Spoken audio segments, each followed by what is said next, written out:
All right, thank you. So, well, can you turn down those lights?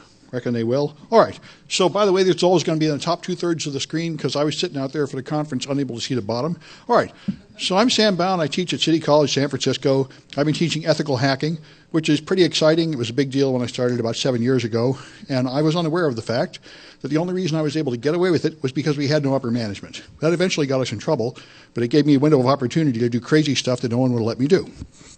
So I got involved in the hacking scene and teaching classes and going to conferences. And then I got involved in this crazy activity called whitehatting, which is quite controversial. I think it's less controversial than it was when I started. But it started with me when PBS got hacked. Back in 2011, the year of LulzSec, when everything was just completely insane.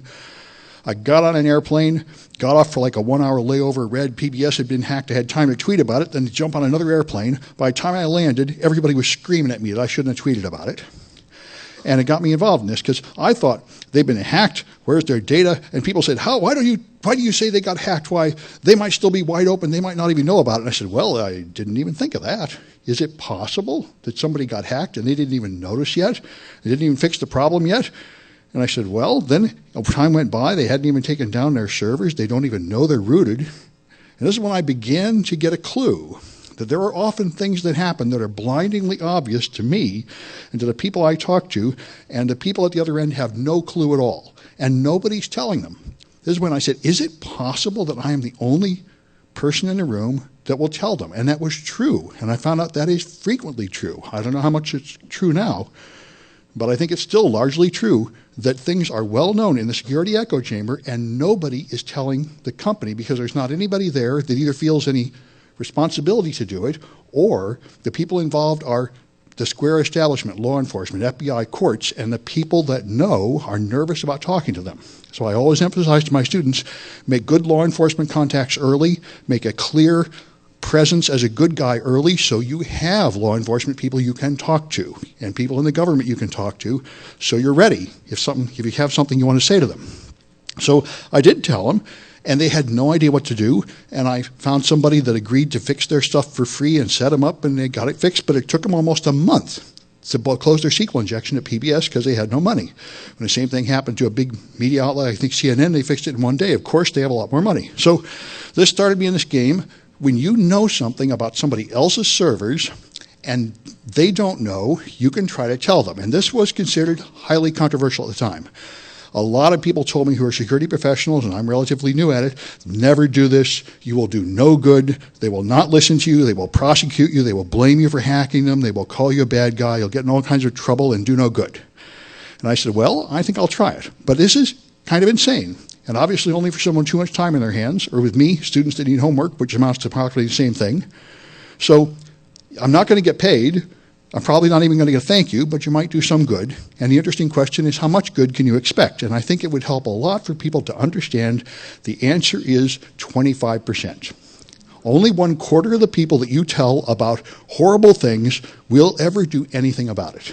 So don't freak out if you tell them something that seems all important to you and they don't care. Expect that.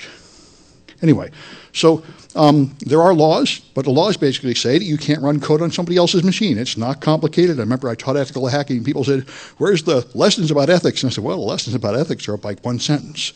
Do this on your own machine. Don't do this to somebody else without their permission.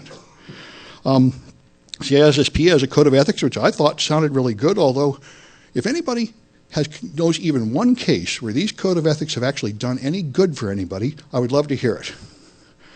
They sound good, but I've never seen it work in practice, that these actually accomplish anything, except to harass good people, and when reports are made of clearly unethical things, they don't do anything. So I'm getting kind of as frustrated as other people have been about the actual practice, but the idea is a good idea, that people with that certification anyway, and people with certified ethical hacker, which is the same rules really, are here to try to hold things up and not break the law. So anyway, it is very, very common that there's something that somebody might care about. So let me see where my mouse is. Okay, still don't seem to have a mouse. Well, this is going to foul out my demo if I don't have any mouse. You see it? Oh, now I've lost. That's funny. Now we've lost. Oh, it's over there. I see. My screens are not mirroring. Oh, good. Well, that's a solvable problem. Okay. displays, arrangement, mirror, life is good. All right, now we should see the same nonsense. I think so. All right, so now I've got a few things to show you live here. All right, there we are. So I just looked on Pastebin last night. There are always people dumping SQL injection vulnerable sites on Pastebin. And here's the latest batch of them, maybe about a month old. Here's some company called LWSA Design. And if you go to that URL, you get a glorious SQL syntax error. And as you probably know, this means you could just take over that server trivially. It means you could deface their website. I mean, it's not entirely certain that you could, but you very likely could, because the fact that this apostrophe here broke the syntax means I could follow this with more code, and it would execute that code on the server. Now, what I have done right now is not illegal. And I can talk about it to people over the telephone with unencrypted email. I can post blog posts about it, because this is a really good thing for Whitehat. The first thing is I did not find it. I did not perform a vulnerability scan without permission or anything to do it. Somebody else found it, and somebody else published it. Now, this person may very well have committed some sort of crime, but I didn't. And what I'm doing is telling them, you have a vulnerability, and you can put an apostrophe at the end of a URL and see this error, and that shows that they have a vulnerability. Now, if I follow this by running a SQL map or something and dumping out their database, then I've committed a crime. Now I'm going to have a really hard time talking to that company because I'm on the wrong side of the law. But if I stop here, I know something, and I can contact them and tell them, and I've done a lot of this. All right, so get back to this one. All right, and so there's a lot of these. Here's another one of them with error in your SQL syntax. On it goes. I've seen dumps of 15,000 on Pastebin, of which are a lot are true. So you have to contact these people. First, you'll take a look at it and verify the vulnerability. Don't go any further. Don't execute any code on somebody else's server. All I did was see an error message. And then you have to somehow contact them, which turns out to be a major pain. Theoretically, people are supposed to listen to anything going to security at domain name, abuse.domain name.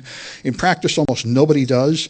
I was sort of horrified when I found out that MIT has a form to fill out on their website. It says we no longer pay attention to abuse.mit.com. We want you to find our form and fill out our form. So when I've got a list of 10,000 companies, I'm supposed to go hunt through every website for whatever junk they made up instead of obeying the standard. But that's the way it really is. So I sent them an email, something like this, telling me I have an open SQL injection. Boy, I was surprised. A few people responded to me when I contacted the Supreme Court of the UK with a vulnerability. This person said, my heart stopped when I went to that website and I saw our URL, and I said, oh my God. I said, well, that's what I wanted, is that they would pay attention. So I tried to explain who I am. I tried to explain the problem in very simple terms, assuming I'm talking to a non-technical management type, and I have been moving further and further up the food chain. I'll talk more about that later, but at first, I now don't even bother notifying people unless I'm notifying the chancellor. And I recently went to the CEO of a major multinational company. You have to go all the way to the top. And I might as well mention it now. This is a fundamental lesson I learned at my own college. At my own college, somebody in the IT department had a great idea that they would save help desk time by putting a page so teachers could get a list of the students in their classes. And there was no login at all. So anybody could type in any course number and get the students in that class. And I made the same mistake 10 years ago, and I had students come and tell me, you can't do that, it's going to ruin my life. There are stalkers hunting me, there's a crazed boyfriend looking for me. If they find out in your class, they're going to hide out and shoot me with a gun. And I said, oh my God, like a lot of people have been talking about here. I just did not understand the fear that these people live in and the problems of their life. And that's why there's a law, FERPA, that says you can't do that. You can't publish any kind of directory of students at a college without getting the permission of those students first, without giving them a chance to opt out. So I contacted the programmer that put up that page, and I got nothing for 9 months. I contacted that programmer's boss, and I got a promise they would fix it, followed by nothing. When you go up to the C level, you get there. And I finally realized I learned this myself when I worked under contract with the FTC. I was a database analyst at a company that was returning money to people who had money stolen from them, and I was amazed to discover that 90% of the workers had no concept of what the company did, and they didn't care either. All they cared about was that the stuff on my desk is where it should be, and I get out of here at 5. They didn't care whether they were driving the ship towards the rocks or backwards or going straight down. All they cared about was getting my paycheck, and if you showed any glimmer of clue about what the purpose of the company was, they would promote you immediately to management, which is where I ended up in a hurry. I didn't mean to be in charge of a division, but I actually cared about getting the job done, and I learned this. And the important thing, I think, is not to hate people for this on either side. Your detail end users worry about their details, and they don't drive the ship. The guy driving the ship doesn't know about the details, but they care about driving the ship. They're different jobs, and you have to go all the way up to somebody that can actually understand we have to obey the law or the government will shut us down, and that would be a problem. And this is not true that everybody in the company can understand that, not at all, or even care about that. So that's the point here. I put in real name, no demands, no threats. I did a simple investigation of 23 high-profile companies, and 30% of them fixed it after 3 days, and that was in 2011. So I started shooting my CISSP students doing the same thing. They contacted hundreds of sites. They got something like 15% fixing rate. Very few of them actually say anything, but a lot of them either take down the page or fix it. Well, some of them do, 15%. So I reported a lot of these to a lot of big companies. Then I came across, this one got me in a lot of trouble. See, LulzSec in 2011 would hack sites and dump stuff, and they would dump like 100 pages of garbage on Basebin. And as far as I could tell, nobody read that stuff but me. And somebody gave me a tip, and way down, 3/4 of the way down a 200-page dump, they had 6 OpenSQL injections into Chinese government servers. And that week, Obama said if there was a cyber attack in the United States, we would respond with military violence. And I said, this is a really bad idea to have OpenSQL injections into the Chinese government. This means anybody that wants to stir up trouble could use it and get stuff blamed on them. Of course, now I think that was pretty naive of me. That's basically been the situation all along. But anyway, right here, I knew that the anonymous people had that. And the LulzSec people had that. They didn't use it, but I was afraid they would use it. And I wanted to tell the people in China. And I didn't know how to get contacts. I didn't know enough about these structures that you can't just call somebody in the Chinese government on the phone. You can't just call somebody in the FBI on the phone that can do something. You need a contact. So I started using Twitter, asking I need a contact inside Microsoft. I need a contact in the Los Angeles Police Department, Apple, Oracle, and then somebody got something in the Chinese government. For about a week or two, I was posting a lot of these crazy tweets implying that I had really high-value security vulnerabilities. And what I didn't expect was my primary opposition would come from professional security experts who were very, very jealous. How do you know all this great stuff? You must have done something terrible to find it. And I wasn't willing to tell them where I found it because they had made it clear from their attitude that they probably would do something stupid like hack China or hand it to bad people or something. So I refused to answer that question for about a week, and that got me in a lot of trouble. So anyway, it did also do a lot of good. These high-value companies, you can sometimes reach them, although you might like this one. The UN had a wide-open injection hole, so I couldn't find any security contact on the UN website, so I called the New York City Police Department. And I said, do you have someone there? Do you not have any idea how to report something to a security problem at the UN? And they hung up on me. And I said, well, I should have seen that coming. Anyway, so a lot of them got fixed. Some people got very upset. They accused me of being a spy, performing bogus scans, and they sent an official ethics complaint to the ISC to revoke my certification for unethical conduct, which was complete garbage, and all I had to do was write a well-formed letter to get rid of it, but I found it pretty annoying. And that is how the structure works. If you have any accusation against anybody with a CISSP, no matter how bogus, you can write a letter. You do not need to be their client or to have anything, and if you do, they have to respond in 30 days or they lose their certification.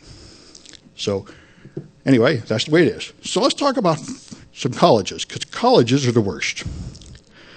And they're sort of well known. If you want to do nasty things, you do it at colleges. So here's one live one to see. This is Parsons College. I don't even know where it is, but they're a college called parsons.edu, and if you search for Viagra shop, you get 2,500 results. And if you go to this parsons.edu link, by clicking on the Google search results, it redirects to this page which will sell you sex drugs.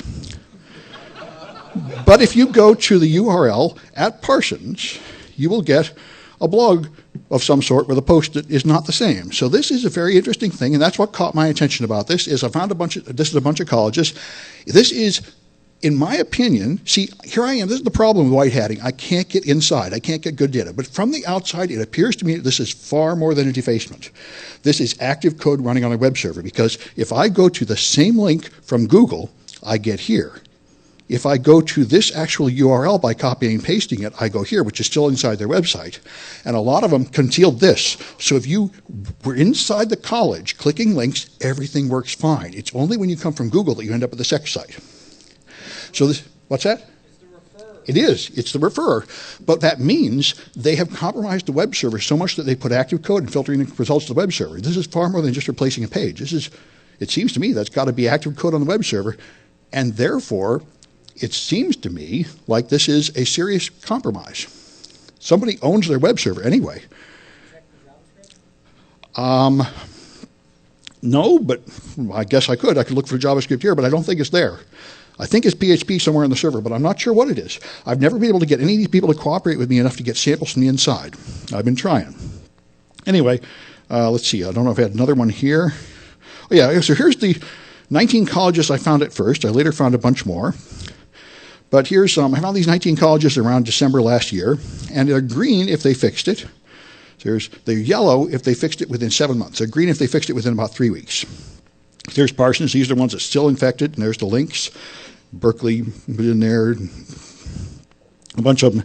Anyway, and here's all the people I notified. At this time, I didn't know who to notify. I went to each website and hunted around for people. I was beginning to get a clue, which has become my standard. I do the chancellor, the IT staff, and somebody else who appears technical, in hopes that somebody will listen. And as you see, a lot of these guys actually did eventually fix this, because this is an actual "you are currently owned" alert. And that might get a little attention, you would think. There's the Kentucky Wesleyan College one that started it all off. So 5 fixed within a few weeks, 7 still fix it. So less than half of them are still currently infected. But those 7 have been infected for 7 months now.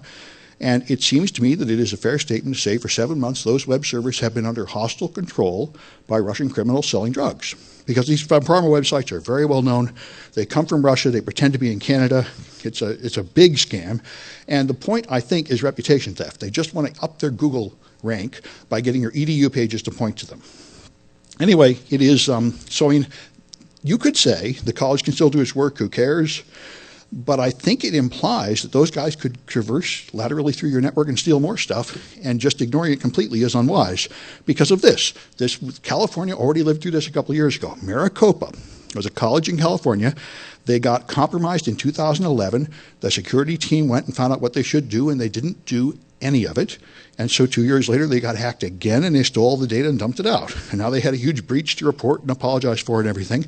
And so it occurred to me when I was preparing another talk here, in Los Angeles a few weeks ago, that this really is essentially a situation at UC Santa Cruz. UC Santa Cruz was by far the worst with these pharmaceutical infections. They had about 8,000 infected pages. When I told them the first time, they imaged one server the next day, so they were clean for a day. Then they had 4 infected servers the day after, because it's not enough to image one server anymore. That's not how modern infections work. They spread around. They're all over the place. This is like stepping on one roach and say, there, I solved that problem. So now they've been infected all along, so it occurred to me I could do something about it. So I sent a letter to Jerry Brown and Janet Napolitano. Now, the reason I did this, by the way, is because I found a problem on Jerry Brown's website in California, and I went to the web. I thought it was important. I found their phone number for general inquiries, and I called it, and I said to the random guy that answered the phone, I have a serious security vulnerability on your website, and I want to talk to somebody. And he immediately transferred me to somebody smart who immediately fixed it. And I said, wow, Jerry Brown runs a tight ship. I know how hard it is to get that. What you usually get is, what? What are you talking about? Are you buying the product? Go away. Anyway, so I thought he might do something, and he certainly did. The day after I sent this, everything was taken down. All the infected pages were removed immediately from the UC Santa Cruz website, and I'd been talking to the people there for months, saying, please let me visit your campus. It's not that far away. I'd like to go in and get samples of this stuff from inside so I can find out what's going on. But they wouldn't go for that. They wouldn't talk to me. So that cleaned it up. So going to the top is very good. Anyway, there's a lot of others out there. So let's talk about SQL injection at colleges. Boy, there's a lot of that. Let me clean out some of this stuff. All right. So let's start with, here's an even nastier one. Here's probably the worst case of SQL injection you can imagine. This is not exactly SQL injection. I thought it might be at first. But these guys have student data, and they still do. I told them 8 months ago, and they haven't done anything about it. So here you go. Cambridge College, which I think is Massachusetts, MyCC at Cambridge College. If you go there, Click on that link, you get an Excel spreadsheet. If you open that Excel spreadsheet, you get a bunch of student names from 2002 to 2012. So I've been up here for 9 months I know of. Just real student attendance. Now this is a FERPA violation. And most of them were able to understand that when I notified them. A lot of them took this junk down right away. And in fact, it turned out that the vendor who wrote the software they were using called Jezebel or something like that, he actually updated his stuff to get rid of this. There was some kind of software which would make a copy of the things you typed into it in some directory which could well be saved with the world. Shared with the world. So anyway, that's one problem. Here's another one that's kind of hard to believe. Notice what's going on up here. The URL has got SQL in it. ID equals -1 union. This is not, now I would not dare do this. Remember I told you before I can put an apostrophe at the end and they get an error message, but I wouldn't type a bunch of code. See, what happened is some kind of automated tool from another country attacked a bunch of websites, found all these things, and stored the entire URL complete with the injection on a public list. And that got indexed by Google. So I went and started, I found almost all these with Google Docs. I went to Google and I looked for stuff like union and select in the URL, and I found a bunch of these. So again, here's my defense. No one's tried to lock me up yet. I'd say, I didn't do it. I didn't publish it. I found it somewhere. And look, I'm just pointing at it. Look at what this rotten guy did over here. Not me. So, but this one's kind of incredible because it does a union select, group concat, username, user password, and you get the password. This is the password hash. There's the username, there's the password hash. And so I contacted them 9 months ago, and I said, hey, guys, this is no way to run a college. They're in my town. These guys are in San Francisco, for crying out loud. And I said, come on, guys, what's wrong with you? And they said, they ignored me, so I went on Twitter and contacted, oh my gosh, that's terrible. We'll tell the webmaster right away. Nothing ever happened. Now, to be fair, I can't crack that hash. I've been trying. So maybe it's okay. And that's what defense in depth, that's why you do things like hash passwords, right? That's why if you have a problem, maybe your next barrier will stop it. And at least for a wimp like me, I can't crack that hash. Now, if anybody's a good hash cracker out there and they can crack that thing, I'm interested. I tried Googling it. And I tried a little bit more than that, but I couldn't crack it. It's not just a simple MD5, or if it is, what's behind it is not simple. Anyway, that's a... then here's one at Harvard. Here's one at University of Illinois, my alma mater. And here's another one. All right. This is Harvard. Again, these are all things I told them 7 months ago, and they don't care. This is University of Illinois. Notice down here you got your Microsoft syntax error. Same thing, syntax error near union select I and all that jazz. Here you got... Yellowstone database. This is Washington State University, and again, this is how they decided to display this information by just putting SQL right up there. And this is just madness. This is like, I have a store. Here's a cash register. Please take the products and put the cash in the cash register. I'll see you next week. Yeah. I certainly could, but that's just what I'm not going to do. And again, I found this all ready to go someplace. I didn't develop it. Otherwise, I'd be committing a crime. All I'm doing now is... Their code is doing it. No. I know that's not true. I could go to jail if I type commands up here and execute them. I'm totally violating the law. I'm executing code on their server. Well, you're not. What if you're executing code? No. No, this is actually extremely important. If I put in any commands up there, I'm executing code in excess of reasonable use of their site. There's no way that was the intended use of the site, and I'm not going to be able to justify it in court. Now, they might not press charges, but they totally could press felony charges against me for computer trespass, and they would logically win, because I am typing in codes to do something on their server that they clearly never intended. And unless I have been hired by the company to perform pen test, I don't have the right to do that, not legally. So that's where I stop. And I say, I'm glad you brought this up, because an enormous amount of people that call themselves white hats do not stop at this point. And then they really have committed a crime, and now your life is really difficult when you whine and say they punish you. If you actually stop committing crimes, you'll be a whole lot safer. Anyway, all right, but this is a huge issue, and I was amazed when I see how many people cannot understand that you just have to stop before you commit the crime. Anyway, what's that? Isn't that right now when you go to that link, yeah. they're executing the code on their server, so typically it's coming from them. It is. It's executing code on their server, but I didn't put the code there. All I did was find a link somebody else had and click on it. If you are running, it's like having a key and then you said, hey, somebody told me that the key was lying outside the door. I tried to open it and then told them, hey, open it. Well, that's right. So I warned them at this point, but I don't think what I've done is illegal. And I certainly haven't been prosecuted or anything for it. But I did get some various forms of trouble, though. I'm pretty sure I'm allowed to click a link that somebody else posts, and you can't prosecute me if that link does something you don't like. But I certainly can't go hacking into the server by putting in commands where I know they're going to be executed without authorization. Yeah, if the links dropped the whole database, that would be fine. Like that one link dumped out the password. I would never dare do that. Yeah.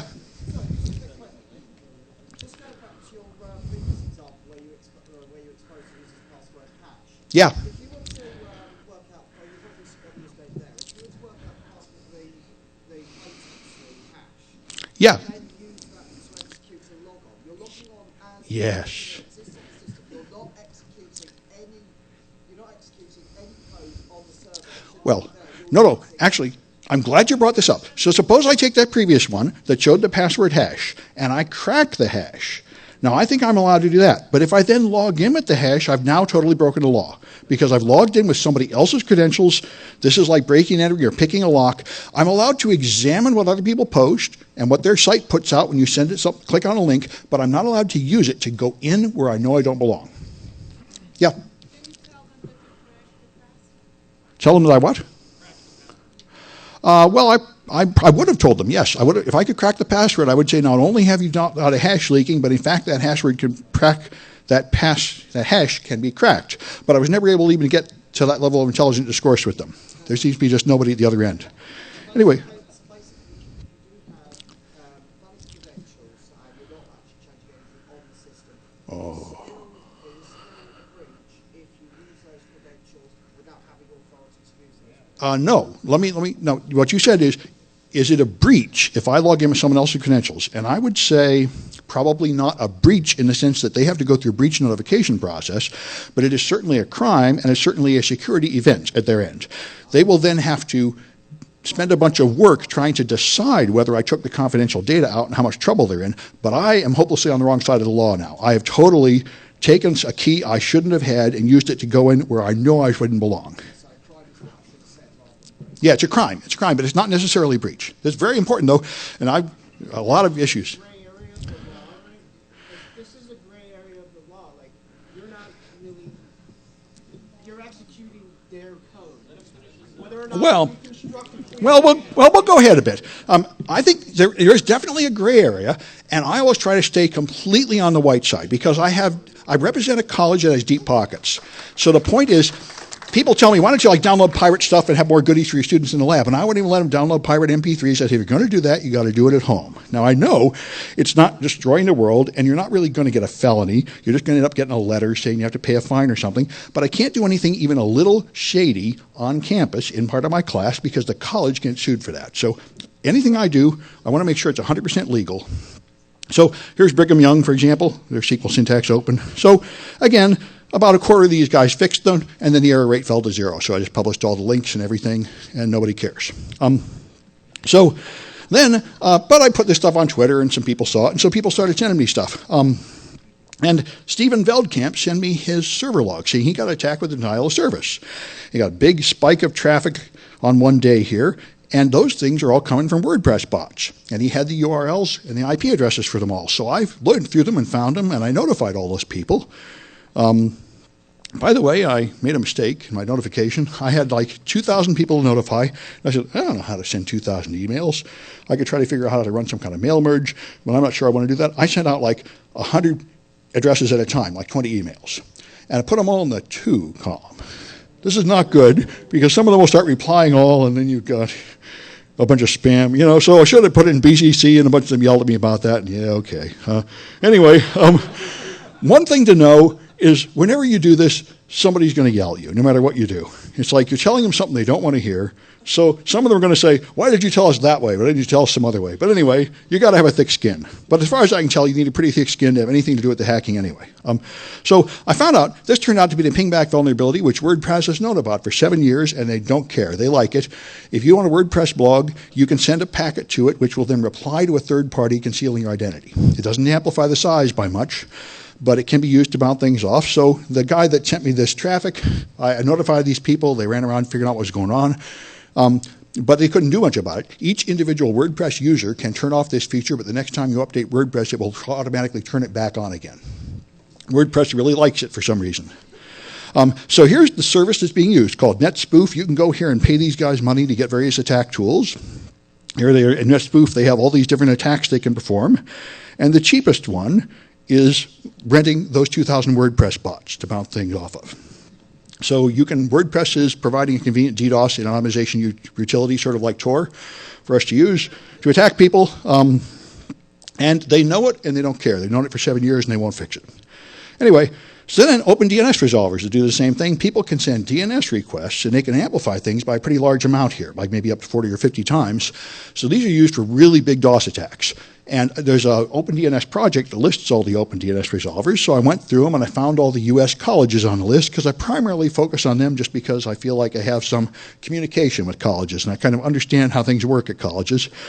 So here's the list of the ones I found, some of them, and I notified a bunch of them. And that did have maybe 38% decrease in open resolvers. Only 2 colleges out of the list of about 50 I sent actually have no open resolvers anymore, but most of them decreased the number of their open resolvers, which is kind of strange. Now, I got a list from Cloudflare, with very kind of cooperation, of people doing NTP amplification, which is really nasty, like a factor of 110 amplification, and I was going to notify those guys, but in fact, most of them noticed anyway. When people use your servers in an attack like that, they freeze your whole network. So you don't really need some idiot professor writing you next week telling you that a bad thing happened. Most of them figure it out by themselves. So anyway, then I decided to try insecure login pages. Now, I thought, how long has it been since we invented HTTPS? You know, how many people would really do this? You wouldn't think big name people would do this. Let's open up Wireshark and let's take a look at, say, Johns Hopkins University, which seems to me like they have not only usual security issues, but also HIPAA compliance issues, but what do I know? So let's not worry. Let's just start sniffing, and let's look only at frames, contains hope.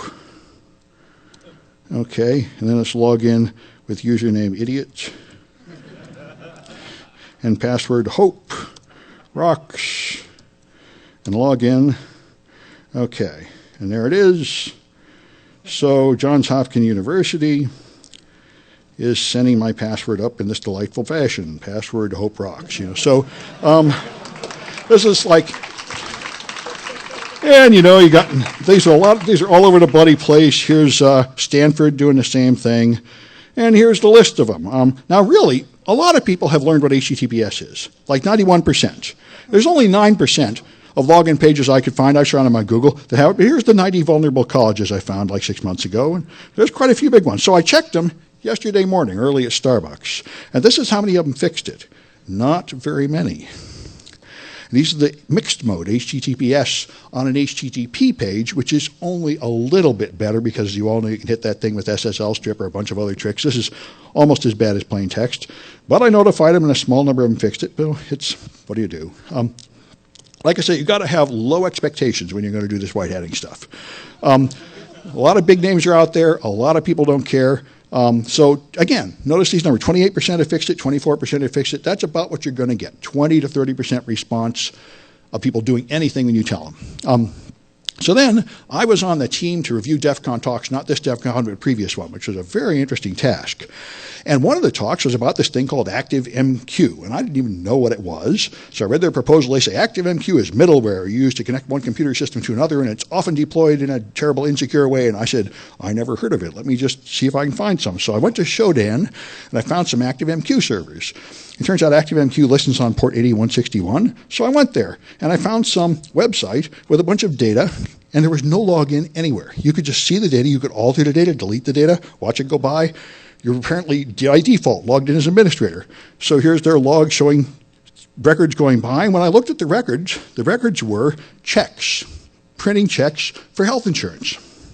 Now I found a abbreviation here, which was like a 4-letter abbreviation for the company, and I couldn't figure out what company it was for a couple of days, and then I Googled around until I found it. I found the company. It was a Canadian company that was sending their records to Texas to be printed, and they were going from some computer to another, and in an intermediate step that was wide open to the internet with no password, so you could just modify it as the checks went by. So I said, it seems like I really ought to tell somebody about this. So what I did was I sent an email to the developer and to the customer saying, hey guys, you might be interested, to the insurance company and the developer that designed it, because I found the name of the developer that designed it and the company they worked at, and I even found the blog posts from 3 years ago with that developer saying, I'm having trouble with ActiveMQ, does somebody know how to get this password working? So I sent them an email, and so I sent it to the developer and to the client, saying this will probably get some attention. And it totally did. I immediately got, thanks, I'll fix that right away. And all I said was, you should at least put it behind a VPN if you're going to have this kind of nonsense going on.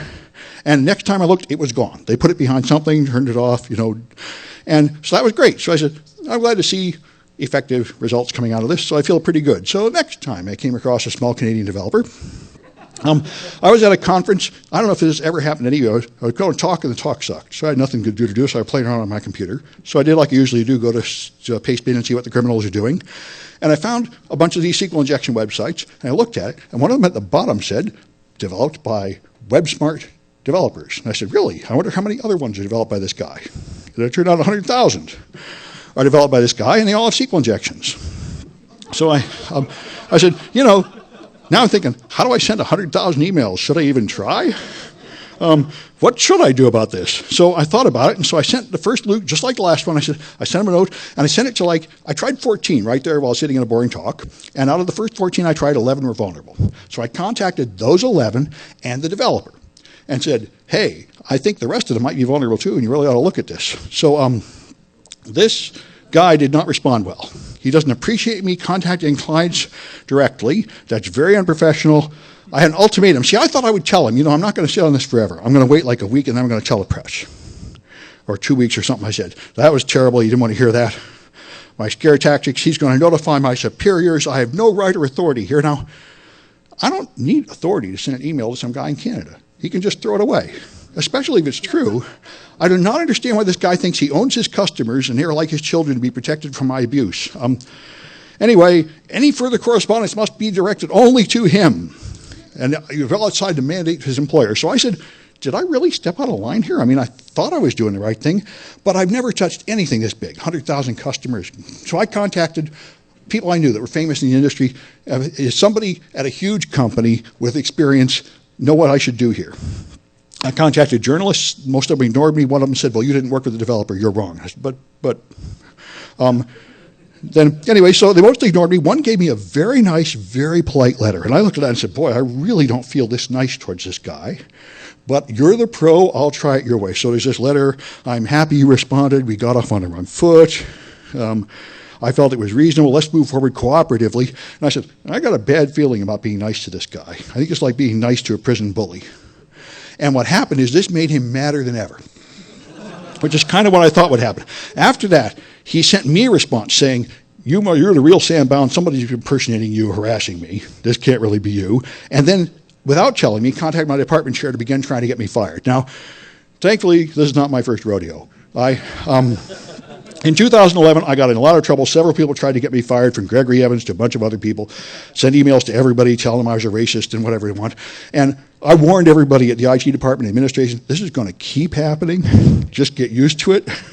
And pretty much they've gotten used to it, that guys are always trying to get me fired. So they pretty much didn't pay attention. But I did hold off a few days to meet with them to make sure they get a chance. So anyway, then I decided to go back and search, got my students looking through how many other websites out there. What do we do with 100,000? And I thought maybe we could find the most important ones somehow, the government agencies, the schools, or something like that. And then I found that there were prior reports already in 2010 and 2012 of people finding all these and publishing them, so the bad guys already know. So I said, at this point, I'm not worried about maintaining secrecy anymore. I just published the whole thing on my website. And anyway, he screamed bloody murder. He found some journal to write a big article about what a rotten guy I am, which there's enough of them out there. I'm getting used to it. And anyway, now 10 of the original 11 have finally been fixed. So he is fixing this stuff eventually. So I guess it worked. But anyway, that's the harassment you get. And I'm extremely invulnerable. I mean, I have tenure at a college, as you may be aware. You can do anything once you have tenure at a college. You can give the students LSD and have sex with them and call it research and get away with this for years. So I'm not going to get fired for this stuff. But not very many people are in a position of such power. So I mentioned, if you do it the wrong way, you get in a world of hurt. And here's a couple cases where that happens. This guy is Voodoo Cobra on Twitter, and back when LulzSec was hacking into the FBI, he tried to check his local chapter of InfraGard, and he found a vulnerability. So he went on there and downloaded stuff, and then contacted them. And they prosecuted him because at that point the FBI was really, really sore about LulzSec, and you couldn't tell them you hacked the FBI and expect them to say thank you at that point. So they prosecuted him, and he got a felony. So I was on Twitter talking about this Whitehat stuff, and he said, never do this. Never tell people. They will just throw you in jail. They're a bunch of rotten bums. And I said, why do you say that? He said, I got a story I could tell you. I said, fine, email it to me. It's like 2 hours later, I got this email, very clear. I said, man, you should just send that to 2600. He said, well, they wouldn't publish it. I said, sure they would. And they did. It was in a couple issues ago. And he's a very good writer, so I started hiring him to write technical projects for me. Because he used to work at a college. He's a cool guy. And I don't think he's a rotten guy because you hacked the FBI. I think he kind of learned to quit doing that. And so here's another guy, Storm. This guy was 18 years old in New Zealand. He started hacking universities, which kind of stuff I'm talking about, although I stopped, before I break the law. But he didn't. He broke into universities, dumped out all their data, went back in after they said they patched it to prove they didn't patch it, and so on. And then he went on the media and started giving interviews. Then he said, if they're going to arrest me for helping people, lock me up forever. And I'm saying this, it just hurts, I got students like this. This is what I'm there for, to stop my students from doing self-destructive things like this. Say, look, I know you're brilliant. I know you want to change the world. This is not the way to do it. And if you get a felony on your record, you're going to cripple yourself as you try to get real jobs later and have somebody trust you. So I called him. I went on Twitter. I said, talk to me on Skype. So I talked to him for about a half hour.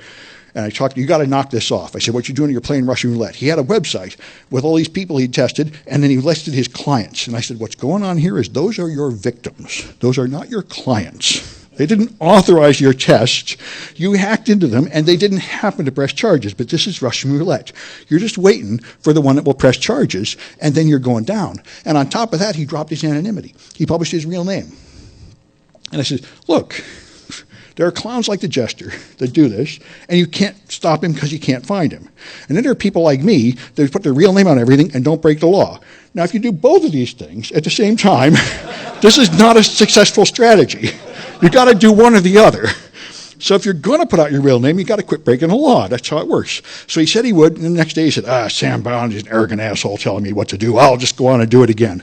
So I contacted somebody in New Zealand I knew and said, maybe you'd like to hire this guy. So he offered him a job, but of course you got to go straight first, and that did it. So anyway, I'd like to snatch these guys back from the jaws of disaster if possible. Because, if we had a sane structure, if you had a sane structure, it wouldn't be the end of the world for people to do this hacking, but, we need to respect these people. So anyway, I'll just mention another one. Ryan Satterfield is a guy that contacted me on Twitter 2 days ago, or 3 days ago, and told me about a major website at a major news organization.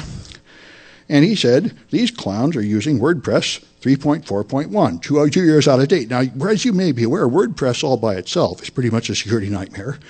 Using WordPress that's 2 years old is like just begging for it, like having SQL injection right in the URL. And he said, I called them, and they just screamed at me. They said, we don't need your help. Go away. Who are you anyway? And I said, boy, well, I contacted the CEO of the whole company on Twitter. He followed me. I sent him the message. He said he was going to do something. So far, nothing happened. I've censored this slide because I'm not yet ready to publish all this and humiliate them exactly yet. It's only been a few days, but that time will probably come. Anyway, I think I ran out of slides. And it looks like I about ran out of time, too. So if you got any questions, feel free. If somebody can turn on the lights so I can see people, that might be good. Yeah.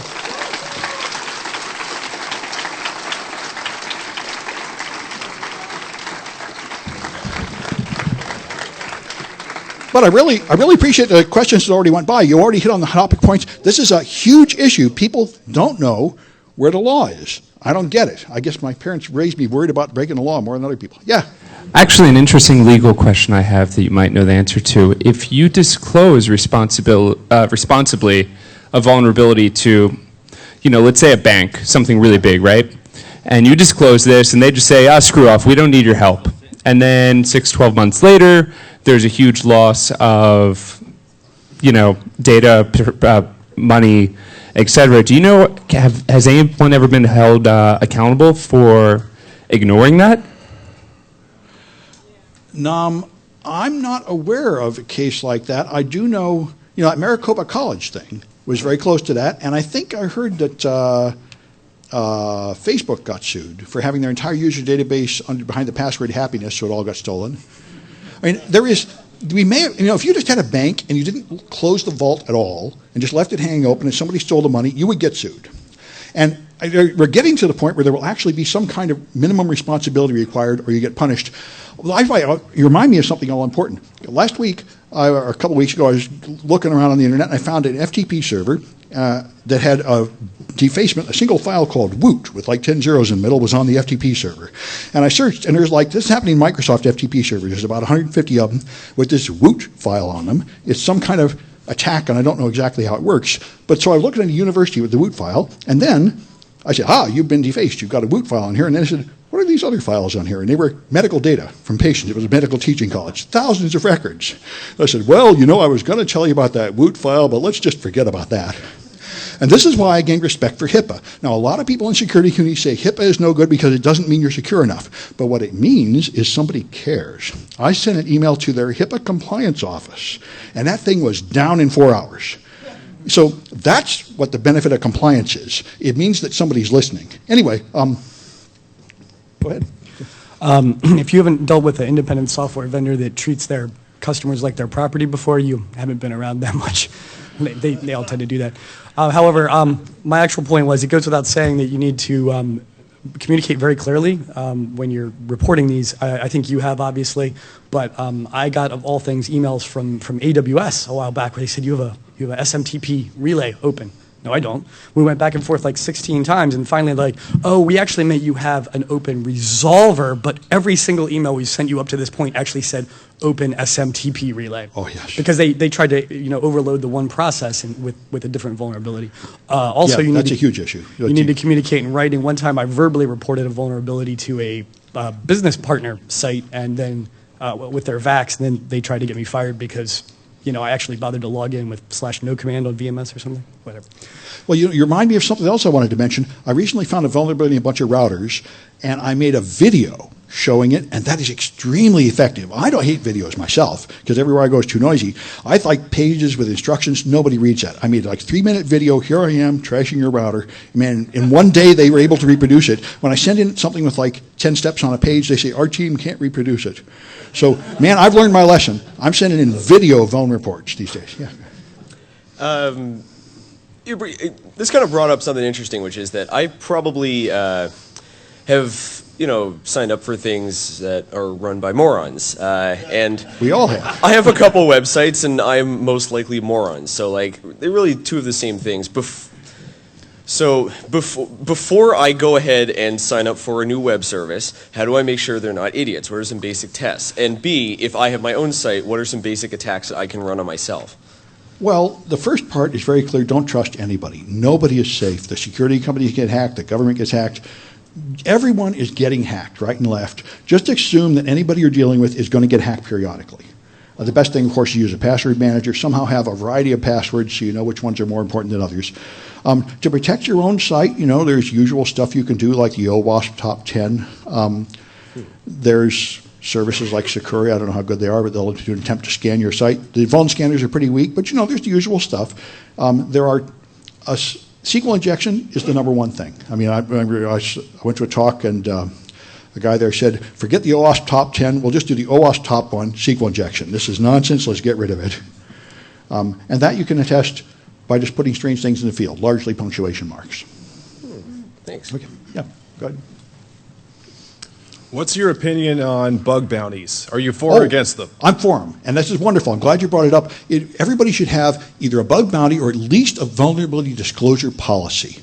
Everybody should do this, no matter how high security you are. You should have a policy that says, if you find a problem on our site, we will not prosecute you if you do this. And you just say something general, like you make reasonable efforts not to really expose any data, you don't interfere with business, you let us know and keep it quiet so we have time to fix it, and then we won't prosecute. This costs you nothing. People think this will attract attacks, but it won't. And you can totally do it. There's a company called Bug Crowd that does this in San Francisco. All right, I only got 2 minutes, but anyway, I'm glad you brought it up. Bug bounties are great. Number 2 was, what if you work for a company? How are these steps different if you work for a company and you want to report something? I don't think they're that much different at all, except you might have some credibility. And this was another big issue in San Francisco. The prosecution of the San Francisco network supervisor proved that your company can prosecute its own staff for hacking. So if you do things to your own company on the job that you're not authorized to do, you risk the same legal repercussions. So be careful. Yeah. Okay, I just kind of wanted to go on the video at least. The SQL injection that you mentioned, I'm just kind of going to repeat your answer, as in that it's a bad idea to do it. Bad idea to execute any code that you didn't stumble upon yourself, like modify the query Well, no, that's in the URL. you can't hack into somebody, which means you can't do things to their server that you're not authorized to do. Despite the fact that all you're doing is, you're reforming a URL. Yes, and see, this is, I think, a huge issue, and I hope I can get this to the world. People that are technical think what matters is how smart was the thing I did. That has nothing to do with legality. If there was a window and you threw a brick through it and went in and stole the server, you just committed computer trespass. It is not a crime based on how smart you are. It is a crime based on what you did. And if the result was you went to someplace that you had no right to be, you're hosed. Anyway, I think I got 1 more minute. Go ahead. Yeah. Regarding the cracking of the password hash, Yeah. I'm not convinced that action would be legal. I think under the Computer Fraud and Abuse Act, even the unauthorized possession of an access control device could be illegal, not just the usage. So the act of cracking it, I've heard cases where that's been used against people. That's interesting. I've been doing it for years. They do it at DEF CON. Maybe it is illegal. If it's illegal just to crack the hash, that's an issue. I've certainly been doing it. But all right, time to quit. Thank you very much, folks. Thank you very much, Sam.